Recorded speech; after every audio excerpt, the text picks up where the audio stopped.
បានរបស់ឆ្ងាញ់បែបធម្មជាតិអត់មានអស់លុយអីមករៀលហើយក៏មិនប្រកាសថាមានលុយគឺត្រូវតែទិញបានដែរប៉ាយើងដឹងថាខ្ញុំចង់និយាយពីអីអត់ថ្ងៃនេះខ្ញុំចែករំលែកពីបទពិសោធន៍ធ្វើស្រាតាពាំងបាយជូរព្រៃឲ្យបងប្អូនទាំងអស់គ្នាបានដឹងព្រោះរំលងតែប្រហែលខែទៀតដល់រដូវតាពាំងបាយជូរព្រៃហើយដល់រដូវយើងនាំគ្នាទៅបេះផ្លែតាពាំងបាយជូរព្រៃទាំងអស់គ្នាកុំឲ្យទុកទុំចោលអាលេះឲ្យលួយពេញតាព្រៃចឹងខាតណាស់ប៉ាយើងអើយរូបមន្តទី1ដែលយើងត្រូវអនុវត្តមុនគេគឺយើងត្រូវចេះដើររកតាពាំងបាយជូរព្រៃនៅតាមឯភូមិយើងសិននេះគឺដើមតាពាំងបាយជូរព្រៃនេះប៉ាយើងស្គាល់អត់នេះបន្ទាប់ពីយើងឃើញដើមតាពាំងបាយជូរហើយយើងត្រូវដើរចូលទៅមើលវាមានផ្លែអត់ព្រោះខ្លះមានតែដើមអត់មានផ្លែទេឬពេលខ្លះមានផ្លែដែរតែផ្លែអត់ទាន់ទុំអាហ្នឹងក៏យើងអត់ទាន់ធ្វើអីកើតដែរបើយើងចង់ហូបអាខ្ចីហ្នឹងយើងមានតែបេះមកយកទៅត្រាំហើយជ្រលក់ជាមួយហ្នឹងអំបិលម្ទេសវិញតែមួយដើមដែលខ្ញុំដើរចូលមកនេះផ្លែច្រើនមាំមកប៉ាយើងអើយនេះខ្មៅឡើងចកោម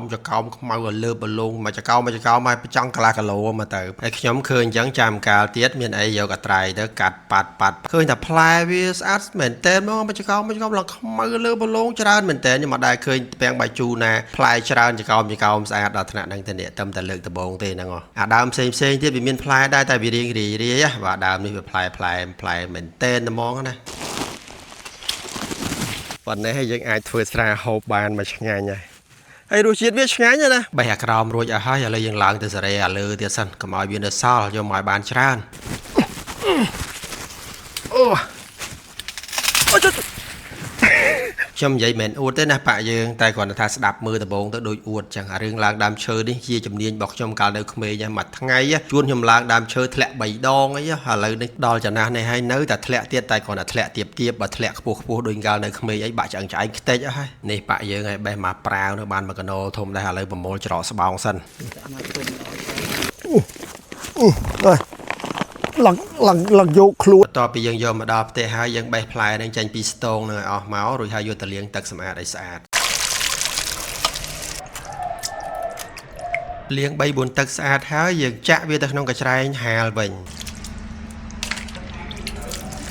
បន្ទាប់មកទៀតយើងយកវាទៅហាលសម្ដិលឲ្យស្ងួតឲ្យអស់ជាតិទឹកឈប់សិនសូមផ្សាយពាណិជ្ជកម្មមួយសិនកម្មវិធីនេះឧបត្ថម្ភផ្កាប់មុខដោយពេកទឹកមាត់រយកម្មខ្មែរដែលមានបទពិសោធន៍សាងសង់ផ្ទះរយកម្មតាំងពីឆ្នាំ2009មកសម្រាប់បងប្អូនណាដែលធ្វើផ្ទះរយកម្មហើយអត់សូវបានផលឬក៏ចង់កែសម្រួលឬក៏ចង់សង់ថ្មីអីតាក់ទងមកអរគុណច្រើនបទពិសោធន៍ពិតចំណេះជំនាញពិតហើយខ្ញុំនឹងឯងអ្នកធ្វើអរគុណច្រើនពេលដែលតាពាំងបាយជូររបស់យើងស្ងួតហើយយើងត្រូវមានកែវយកវាទៅដាក់ក្នុងកែវតែយើងត្រូវថ្លឹងគីឡូរបស់វាឲ្យច្បាស់លាស់ព្រោះយើងដាក់ស្ករទៅតាមចំនួនគីឡូរបស់តាពាំងបាយជូរបើសិនជាយើងចង់ឲ្យឆ្ងាញ់បើសម្រាប់ខ្ញុំអត់សូវចូលចិត្តផ្អែមខ្លាំងទេសម្រាប់តាពាំងបាយជូរ10គីឡូខ្ញុំដាក់ស្ករស2គីឡូកន្លះបន្ទាប់ពីយើងដាក់ស្ករសទៅតាមចំនួនគីឡូតាពាំងបាយជូរយើងរួចអស់ហើយក៏វារួចប៉ុណ្ណឹងដែរយើងគ្រាន់តែមុលកម្របឲ្យចិត្តមករួចហើយយកទៅទុកប្រហែលជាខ្ទង់1ខែទៅ2ខែទើបយើងអាចហូបបានហើយរសជាតិធានាថាពេញឆ្ងាញ់មិនបាច់ទាន់ជឿខ្ញុំថាឆ្ងាញ់ក៏បានដែរសំខាន់បេះធ្វើសាកសិនហើយបើសិនជាបេះធ្វើសាកហើយហូបទៅថាមិនឆ្ងាញ់ផ្ញើឲ្យខ្ញុំមកខ្ញុំទទួលដៃ10ហើយក៏អរគុណច្រើនដែរបងប្អូនយើងខ្លះក៏ថែមស្រាសទៀតតែបើសម្រាប់ខ្ញុំអត់ទេខ្ញុំធ្វើតែប៉ុណ្្នឹងទេដាក់តែស្ករស